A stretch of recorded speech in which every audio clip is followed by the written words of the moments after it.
Alright, welcome back. Didn't put a video out a few days. Just busy. I just watched a few times the incident with George Floyd and the police officers, and just a few takeaways from it. My first impression of it was, boy, were those cops either poorly trained or just having an off day at the job. Understanding that every situation is different and is fluid, and you are trained to be reactionary, and after doing it for a certain amount of years and recalling several incidences before, when you do a stop, some of them go bad, some of them go really easy, and you just build up this kind of it's like a second sense, like it's like a sense that this is not going to be, turn out well. And so I didn't see any of that. I watched this video and it just felt like, I don't know, it was almost like it seemed staged, but it wasn't. I know it wasn't. It just didn't seem like the cops, the police officers involved, seemed prepared or seemed like to give enough concern about the situation, and we're relying on, I guess, past experiences or whatever. But I think it was just either poor training or a bad day. Now, I watched the video and I feel really bad for this man who probably had a severe addiction problem. It probably deep down was not, a bad person when he was sober. Like many people, when you are under the influence, you become your dominant personality that we suppress because of our consciousness and our moral code manifests. It rises to the top. So he might have just naturally had this characteristic flaw in him that caused him to act the way he did when he was under the influence. But other than that, I've seen the man, and he's with an elderly person, and he's driving his car, and I guess they did a stop. And, when they approached him, it seemed to me as if they had a history. It's just, the whole thing was just, I guess, poorly executed.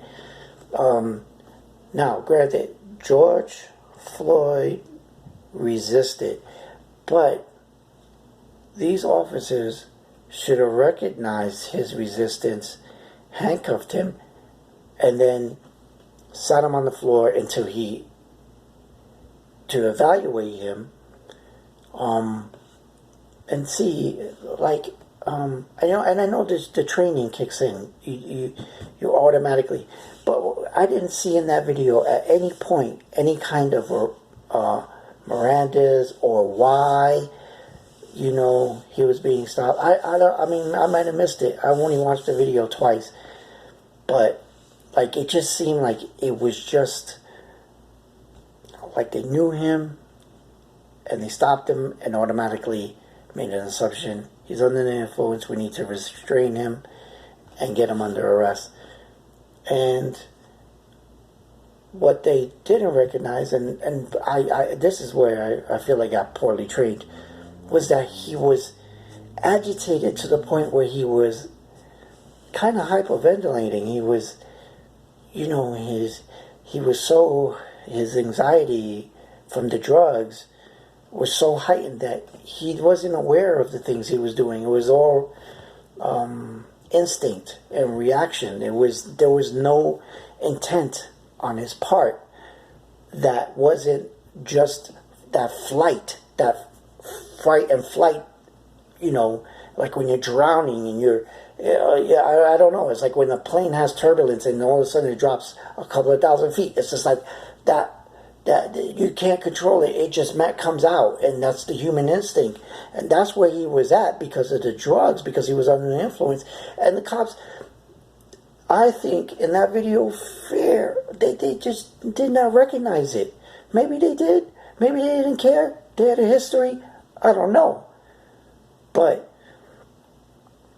I mean, this guy would automatically, EMS or some kind of emergency medical personnel should have been called and assist them, because the cops weren't handling this.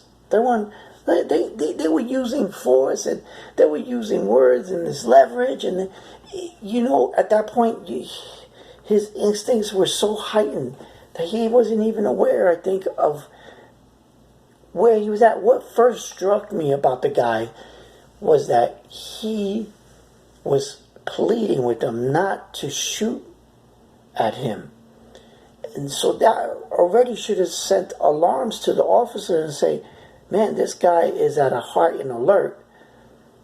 We'll have to do this a different way. But they proceeded to do it the way, I don't want to say career cops that are just in it for the, for the badge and the gun, instead of doing it for, like, listen, you're supposed to be a public servant, and not only you're the line of defense between the criminals and that, but you're also a person who's supposed to help people.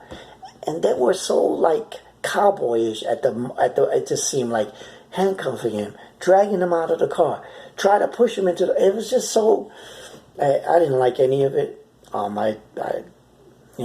Now, putting all that aside, those cops should lose their job, pension strip. They should never own a gun. All those cops involved, especially the ones that weren't involved but standing by, they were even worse, because they should have been like, hey, my man, like, let's sit him down. Let's put him on his belly or something, or sit him down so where he can relax and we can get this under control, because this guy he's agitated to the point where he's like, he's not breathing.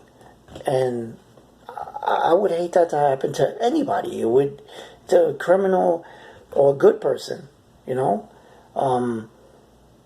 but the riots and the aftermath of it, not justified whatsoever, because you have to watch the whole video and you got to get the whole thing. You just can't take a sound bite or a little clip and do this and do this and do this to agitate people to the point where they destroyed millions in property, countless lives lost, people incarcerated wrongly, probably cops getting killed. Just now this racial division that is probably worse before. It's probably worse now than before the civil rights movement. And I just, it wasn't worth it, because I watched the video, and as wrong as the man was and as unjustified as his death is, it was just a matter of circumstances. It's just something colossal hitting something massive and colliding together. It just happens. And those are the results, and that's my take on it. If you have an opinion about what you just heard, or you feel differently, just leave a comment. I'll come back with more videos. Peace.